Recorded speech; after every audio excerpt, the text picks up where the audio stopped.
Hello everyone, কেমন আছেন সবাই? আশা করছি যে যেখানে আছেন খুব ভালো আছেন।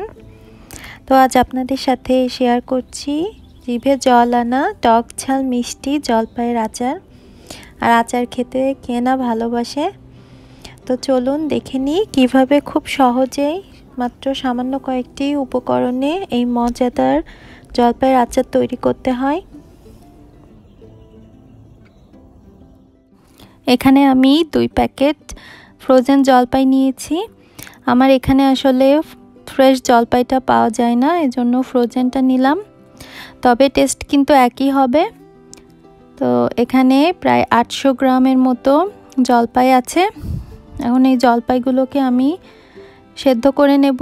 তার জন্য এখানে একটা হাঁড়িতে আমি দিয়েছি পর্যাপ্ত জল আর সামান্য হলুদ আর লবণ। তারপর এগুলোকে সেদ্ধ করে নেব। তো দেখতে পাচ্ছেন এখানে সেদ্ধ হয়ে গেছে। আর এই যে আমি এখানে জলটা ঝরিয়ে নিয়েছি। আমি এখন আচারের জন্য মশলাটা তৈরি করে নেব। তার জন্য নিয়েছি 7-8টা শুকনো মরিচ, 2 চা চামচ মৌরি আর 2 চা চামচ পাঁচফোড়ন। তো এই সব কিছু এখন আমি ড্রাই রোস্ট করে নিচ্ছি। তো যতক্ষণ পর্যন্ত না একটা খুব সুন্দর একটা ঘ্রাণ আসবে ততক্ষণ পর্যন্ত ভাজবেন। তো দেখতে পাচ্ছেন ভাজা হয়ে গেছে। এখন আমি এই মশলাগুলো একটা গ্রাইন্ডারে গুঁড়া করে নেব। এই যে গুঁড়া করে নিয়েছি। তো এবার এখানে একটা কড়াইতে আমি দিয়ে দিয়েছি প্রায় 1 কাপের মতো সরিষার তেল। অবশ্যই কিন্তু সরিষার তেলে আচার বানাবেন। তারপর দিয়ে দিলাম 2টা তেজপাতা আর 2টা দারচিনি আর দিচ্ছি 1 চা চামচের মতো পাঁচফোড়ন। এখন 2-1 মিনিট ভাজতে হবে।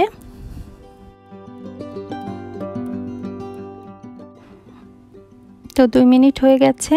এবার আমি সেদ্ধ করে রাখা সেই জলপাইগুলো দিয়ে দিলাম। আর জলপাইগুলোকে আমি সামান্য একটু থেতো করে নিয়েছি।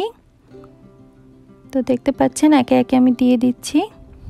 আর চুলার আঁচ মিডিয়ামে রাখবেন।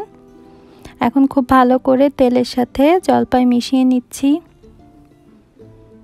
যেহেতু জলপাইটা আগে থেকে সেদ্ধ করা আছে তাই আচারটা তৈরি করতে কিন্তু খুব বেশি সময় লাগবে না।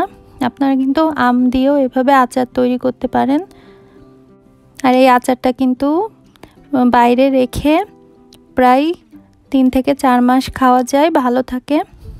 এবার দিয়ে দিলাম স্বাদমতো লবণ, দিয়ে আবার ভালো করে মিশিয়ে নেব।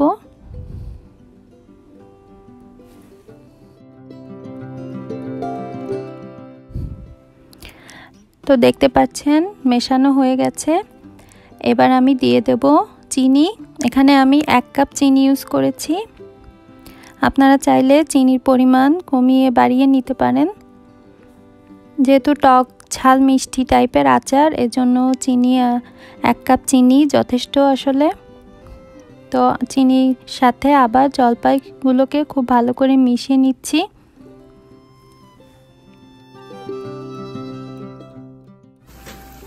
তো দেখতে পাচ্ছেন চিনিটা খুব ভালোভাবে গলে গেছে।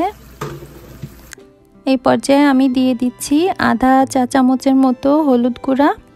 এতে করে কালারটা ভালো আসবে। দিয়ে আবার মিশিয়ে নেব।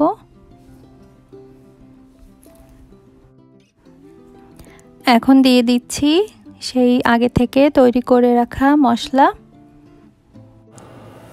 আচার তৈরি করার জন্য এই মশলাটাই আসলে মেন। এই মশলার উপরই নির্ভর করে আচারের টেস্ট। তো আপনারা কিন্তু মরিচের পরিমাণ আরও বাড়িয়ে বা কমিয়ে নিতে পারেন। তবে টক ঝাল মিষ্টি আচারে আসলে এই পরিমাপটাই পারফেক্ট। তো আমি খুব ভালো করে মিশিয়ে নিচ্ছি আবার মশলার সাথে জলপাইগুলো। আর এরই মধ্যে দেখতে পাচ্ছেন জলপাইগুলো খুব ভালোভাবে মিশে গেছে চিনির সাথে। আর অনেক সুন্দর একটা কালার তৈরি হয়েছে।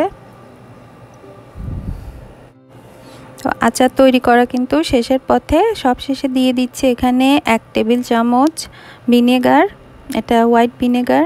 আর আচার তৈরিতে কিন্তু ভিনেগারটা অবশ্যই ইউজ করবেন, এতে করে আচার অনেক দিন পর্যন্ত ভালো থাকে। আমার আচার তৈরি করা একদমই শেষ। তেলটাও দেখতে পাচ্ছেন উপরে উঠে এসেছে। তৈরি হয়ে গেল দারুণ টেস্টি, একদম জিভে জল আনা টকঝাল মিষ্টি জলপাইয়ের আচার। আশা করছি আমার আজকের এই আচারের রেসিপিটা আপনাদের ভালো লেগেছে। অবশ্যই কিন্তু বাড়িতে ট্রাই করবেন। আর ভালো লাগলে আমার চ্যানেলটি অবশ্যই সাবস্ক্রাইব করে পাশে থাকবেন। তো দেখা হবে নতুন কোনো ভিডিও নিয়ে। সেই পর্যন্ত বাই বাই।